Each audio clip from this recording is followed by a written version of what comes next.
many percentage points? What did he say? So that's a pretty significant change here. That's right. Yeah. I woke up one morning and realized that I've been working traditionally with politics of poverty. And, maintain welfare, help welfare, but at the expense of the working poor. Right. Not getting any politics of prosperity.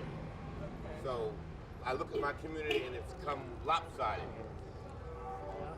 I think This policy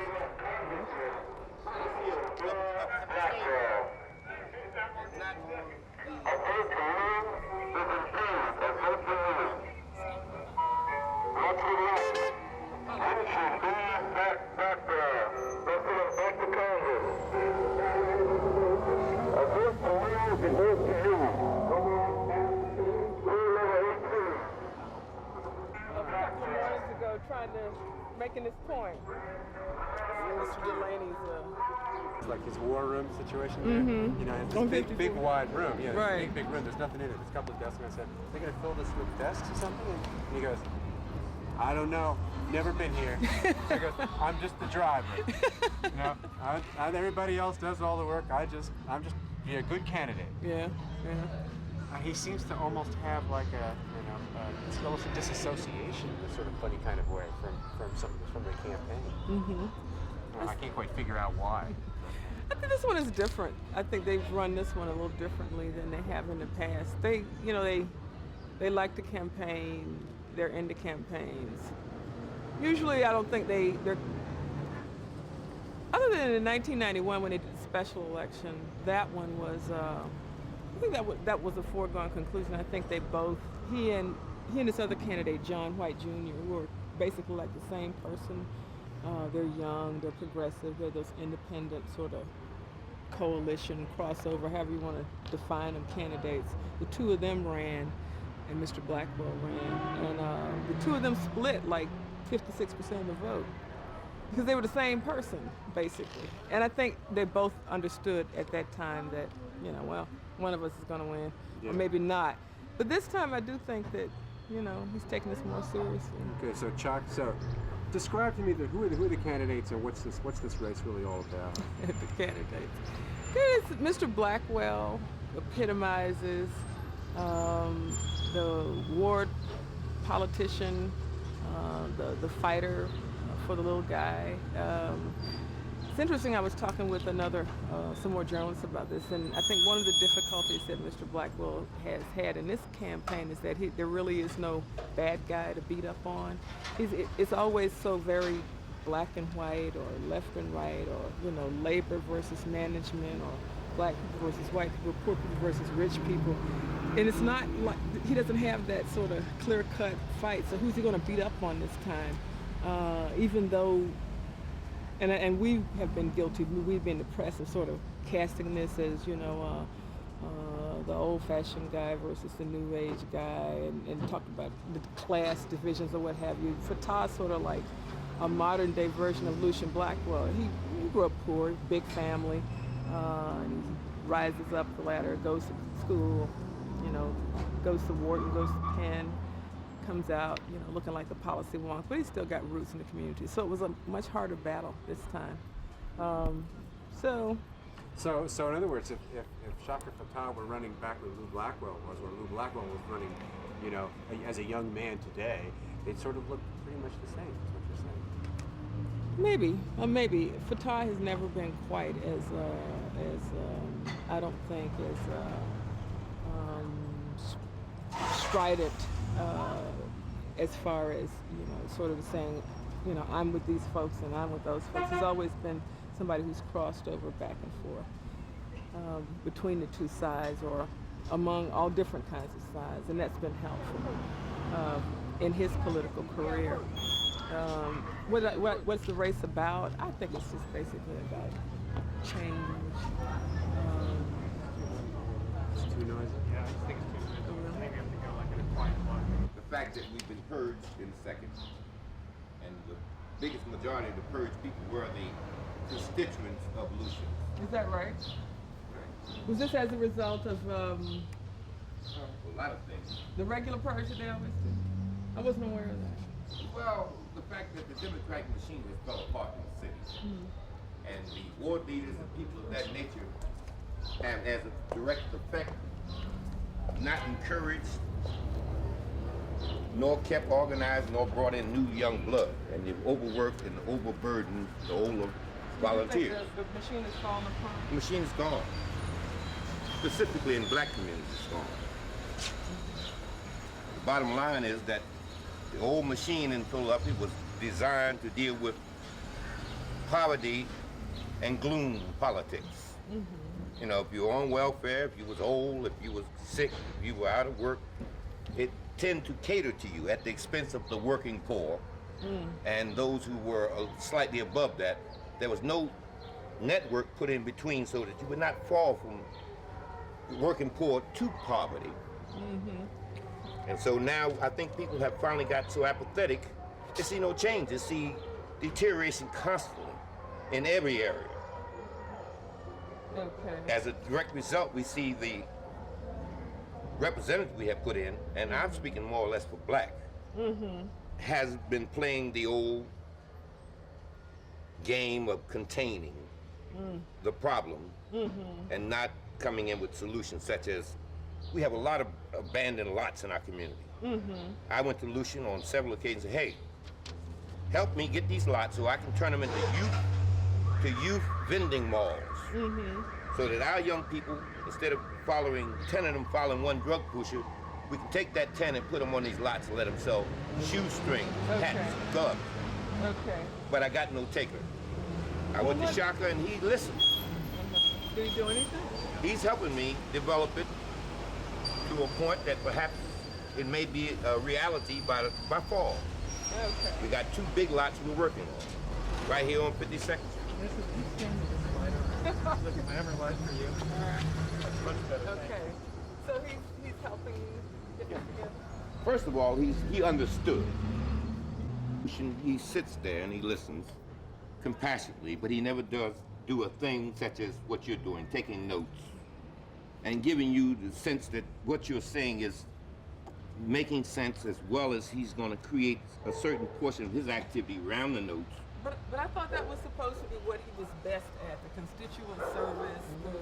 Yes, he was in city council. Okay. But he's in a whole new ball game wherein he went into Washington under the coattail of Bill Gray, Right.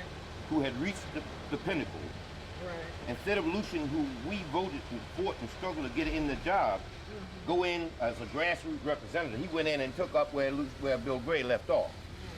He became a congressional person who represents from the top down. But if you went in off the ground and say, look, my mother just got a letter saying she's dead, so Social Security no longer exists, can you help me?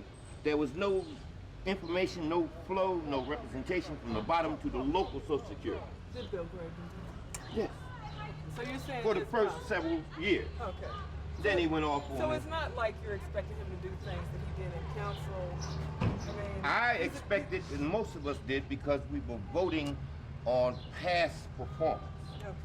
And somehow, not knowing, we assumed that Lucian was going to bring the same kind of representation, along with the fact he could have.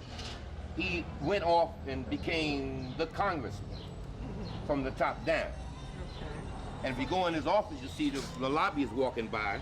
You're sitting on the desk or the chair there, waiting to be ushered in. When you go in, you sit there and you get 5-10 minutes while the television is on. He's looking at C-SPAN while you're trying to discuss your life and death struggle. Why do you think that Fatah's going to be any better or any different? I think Fatar is, again, a young man who has shown me that he is a part of the prosperity aspirations of our community. He's young, he's aggressive, and he has a broader perspective that he can take to Washington.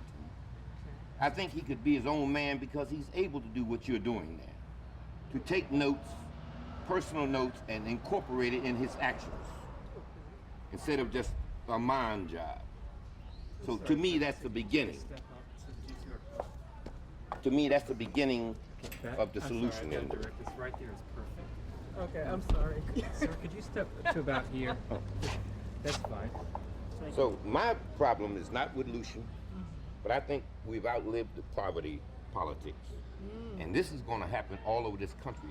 People are going to begin to demand of the Black Caucus, who's down there concerned with Farrakhan instead of bringing job concerns. We got Jesse Jackson worrying about Palestine when Washington is getting ready to go bankrupt. He has not raised that concern. So a lot of these people we have placed in the trust, put our trust to make them our leaders, have become leaderless. We have made them leaders instead of legislators. And as a direct result, when we ask for the common man a touch, we have not had a town meeting in our community from the congressman since he's been in the job. 2 years. To say to us, for instance, NAFTA, I'm going to vote on NAFTA. What do you think? Okay. We're blue collar, we low income people. We had a major piece of that piece. Okay. Instead, he went with labor. Instead of giving us Were input. you in favor of that? No, I was not. But I would have been in favor if he had done as any other legislator did, say, give us a piece of the pie. Give us $500,000 of job retraining in the second congressional. But to go up and vote for labor for their support and denying us access to state our concerns about that, I think was part of what turned me off. Okay. All right. Well, thank you. And I mean, I hate to blum off, but it's been in here a long time. It's hurt. It hurts. It hurts. You were with him a long time. You're always a very It hurts. strong supporter. But again, like I say, I'm a man of feeling. And so therefore, I went into the blind side because I was in the people's business. You know, my neighbor's hurting. I'd be more concerned with the old lady down the street hurt, but I forgot the young kid up the street because I was concentrating on the healing business and none on the well people. Okay. Okay. And I just woke up one morning and realized I had been duped. Does it have also anything to do with, I guess, looking toward the future? Absolutely. We got 6 years before the year 2000. We can't take this same policy not another day from. Can you imagine how many more drug addicts and how many more Out here, something happens. What about over there? There's sunlight over there? That's what I want to do. The red will reflect on you and look pretty good, actually. Keep them calm. You gotta watch my shadows, though. And maybe. You're rolling, David. David, you're rolling. Extremely personal.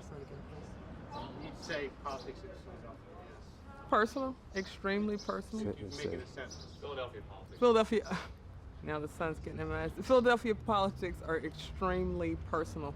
Although I have to say in this race, probably less so because of the way the district is cut. It's a much larger district than I guess usually we're used to seeing people sort of hash out these things. So, you know, ward politics are still very big here. So it's interesting in these larger races to see, you know, what a ward politician type, how he or she performs outside of that environment. And I think that's what we're seeing in this race. You're seeing a ward-style politician like Mr. Blackwell sort of struggling to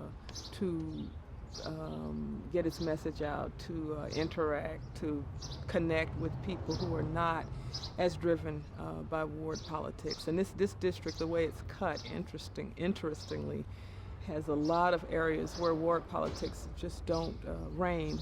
All the area in the Northwest, even parts of Center City, even the westernmost parts of West Philadelphia. These are independent voters by and large.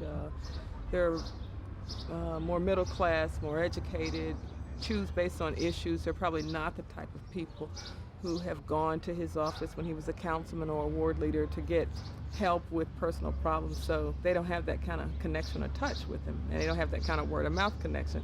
These are the kind of people who are more apt to have read about a candidate in a newspaper article, seen him on TV, even heard him speak.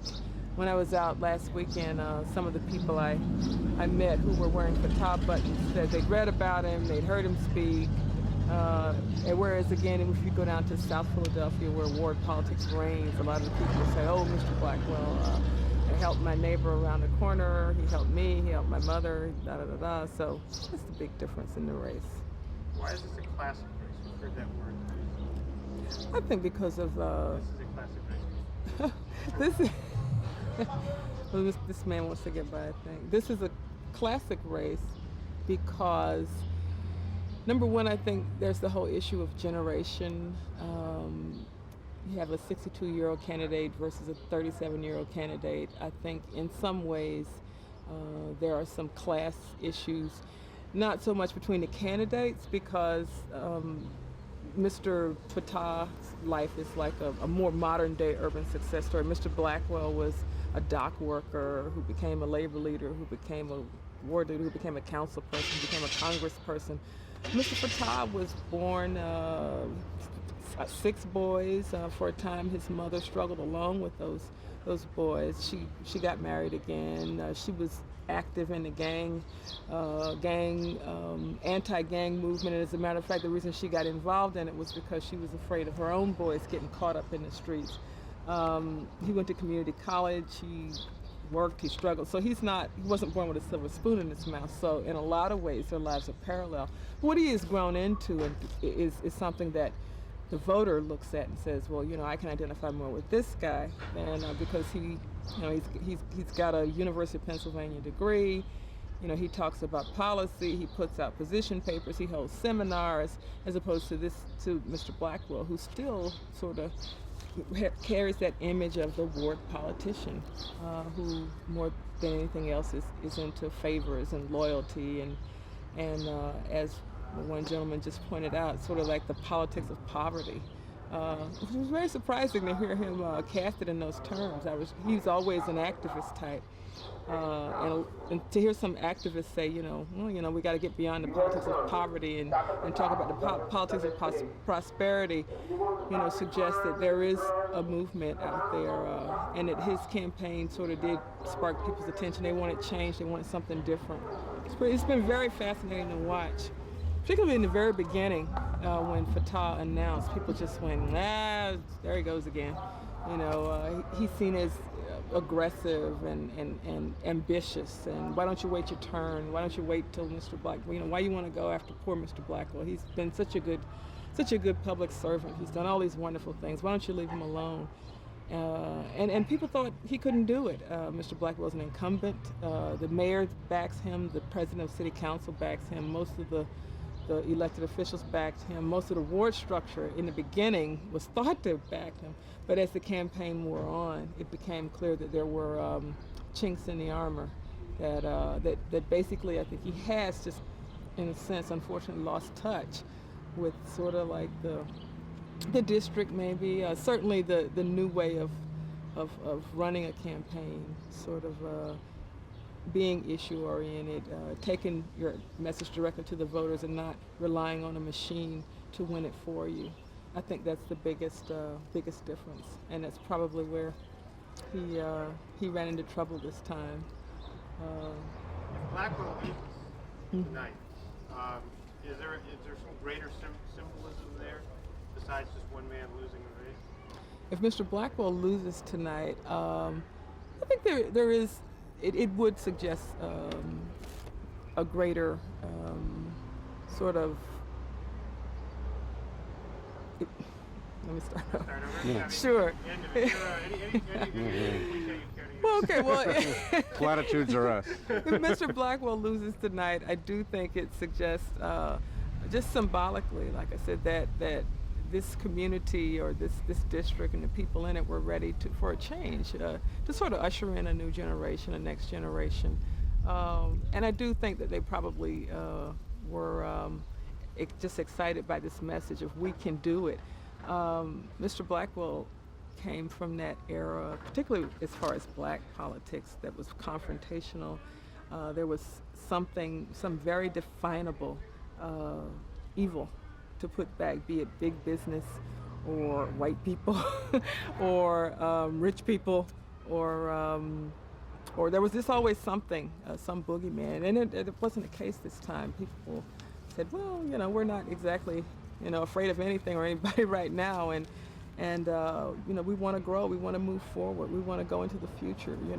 We want to feel good. We want to be excited. And I think that sort of caught on. And he and Fatah sort of ran this very energetic, we can do this, we can be better campaign. And he's sort of like a Pied Piper. He got a lot of younger people interested in the process, which was interesting. I was out over the weekend before the election, and a lot of the younger people I talked to were just really excited about it. People who heretofore hadn't cared much about it, but it's not that old. They remember. One guy said, I remember he came to our school and talked to us, and so they've kind of grown up together, all of these folks, and now they're sort of ready to take over and say, well, let us try, We're not afraid of, like I said, of all these evils out there. We want our chance, we want our shot. You've done it, move over. But Chaka, just like the rest of the politicians, Chaka started running when he was like 15 years old, didn't he? I mean, he's always been in politics. He has always been in politics. He has. He won his first year. He ran when he was Senator Fatah ran for his first campaign, I think when he was about 20. As a matter of fact, one campaign they tried to run for, one office he tried to run for, he wasn't even old enough, so they had to get out of that race and run second time. He has been in politics a long time, which is one reason why I think it was possible for him to do as well, because he brings some credibility. He's not just like somebody who walked in off the street and said, hey, I'm going to run. He's been out there a long time. He's been really active and really visible. And so he's experienced, but he still is a breath of fresh air.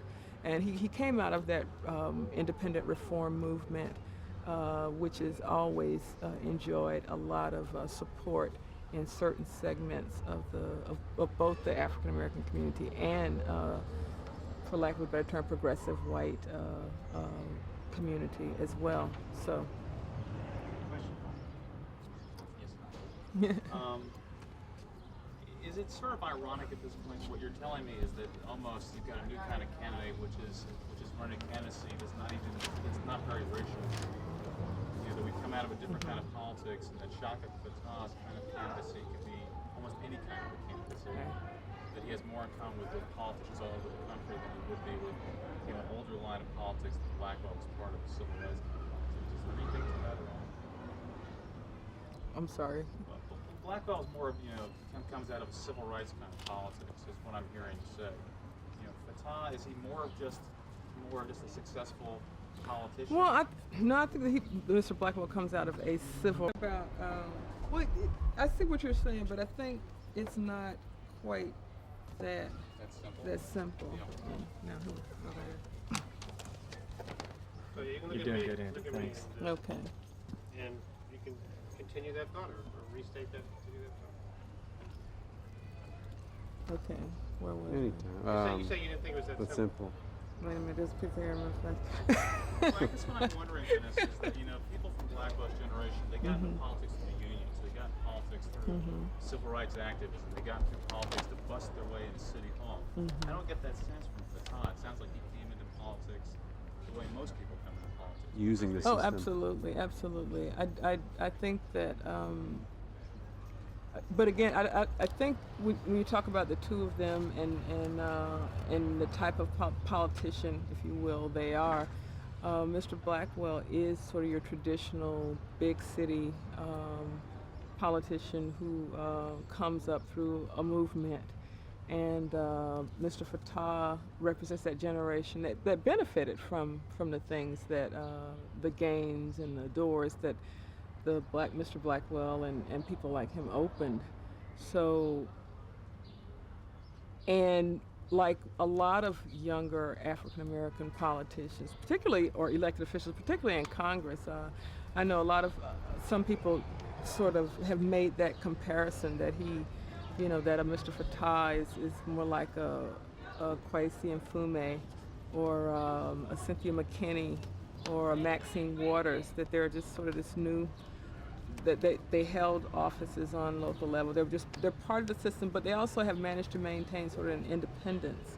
They've been able to keep a foot in both worlds, if you will. They don't They don't necessarily frighten white voters, but they also have strong appeal in the African American community because they tend to continue to be, rather liberal, and that was one of the big debates about this election between Mr. Fattah and Mr. Blackwell. What is the difference? One won't vote any differently than the other, so why change?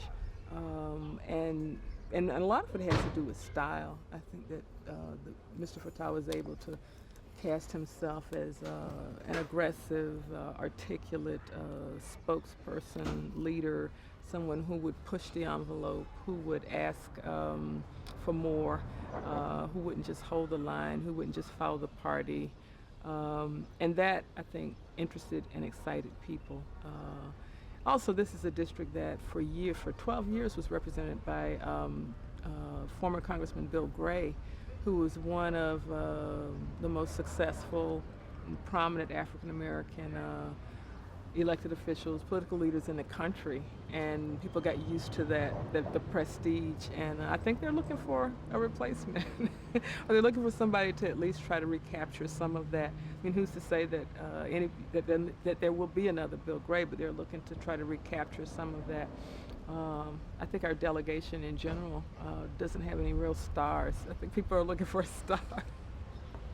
And so I think they might have one in the top. Maybe, maybe not. We'll see. Do you like covering politics? Sometimes. I like covering campaigns. I like because you get to see these people interact with the constituents. You get to see them in different situations.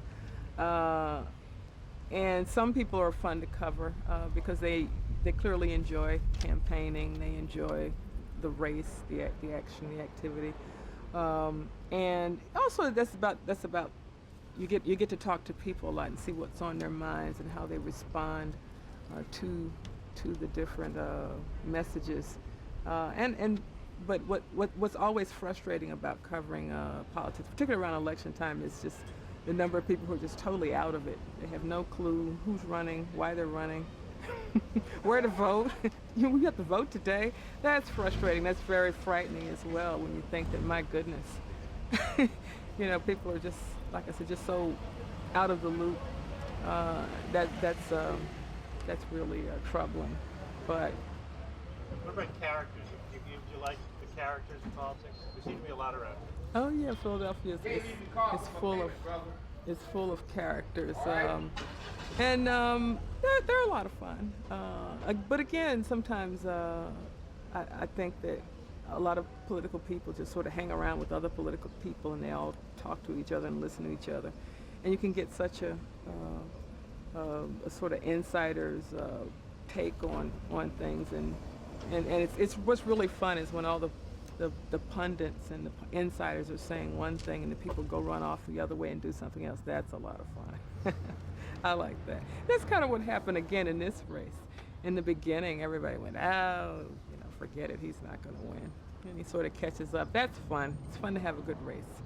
I think sometimes the media really looks for the horse race aspects of some of these contests. I mean, if there wasn't one, then there wouldn't be all that much to Unfortunately, you're right. And in races where there are third-party candidates or good candidates who have like $2 in their campaign war chest, unfortunately, those people do not get the kind of coverage and attention that could help their campaigns along.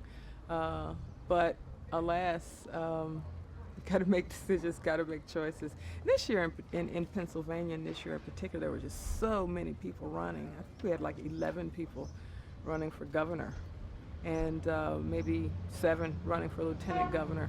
And all of those races were so crowded. Actually, most of the time in Philadelphia, these incumbents either have no challenger or a challenger that's so weak there's no possibility. So to have a really good race is exciting. It's a lot of fun, and this is probably the most fun congressional race we've had in the last 3 years. The special election in 1991 when Bill Gray left Congress, and Mr. Blackwell, Mr. Fattah, and 2 other candidates ran. That was a lot of fun. Again, though, there was a sense that what was going to happen is everybody was going to split up the vote, and Mr. Blackwell, because he was running as the party's endorsed candidate, would win, and that's exactly what happened. So in the next year, he had to run for full term, and there wasn't much. There was a challenge, but not as exciting a challenge. So this year, this has really been exciting and a lot of fun to cover and to watch. You tell us a story about moving up. Just one more question. Do you have anything else? You tell us a story about moving up from Florida and sort of encountering the way things are done here in federal government, getting stuff done, and services as opposed to Florida. Do you remember what you told us there? Well, what really, I think, blew my mind moving up, when I moved up here to Philadelphia from Florida, is just these layers and layers of politics, and how they sort of, just sort of infiltrate every little detail of your life. And there are committee people and ward leaders and state reps and state senators and council people, and too often you're required to go through one or two or three or all these people to get, the least little thing done. I'm of the mind of, I paid my taxes already. If there's a pothole, I ought to be able to pick up the phone and call the streets department and get the pothole filled. But alas, you got to find your committee person or your ward person or your council person, and that's kind of interesting. These people also function during political season to help people decide who to vote for. I think always found that to be amusing as well. I can't believe that somebody would even. Somebody needs that kind of prompting and assistance, but alas, they do. So that's been interesting to watch. I'm not sure if there are people who argue that it's a better system because it encourages more citizen participation. I guess on one level, yeah. If this were maybe like nonpartisan or at least bipartisan, but to me it's kind of it's a little troubling to have partisan people sort of that close and that involved in the process. There really should be some more independent, I think, body, entity, or what have you, to sort of help people learn about the process and make choices, as opposed to being so partisan. On the other hand, it makes wonderful copy. It's really fun to cover. It really is. Great. Is that it?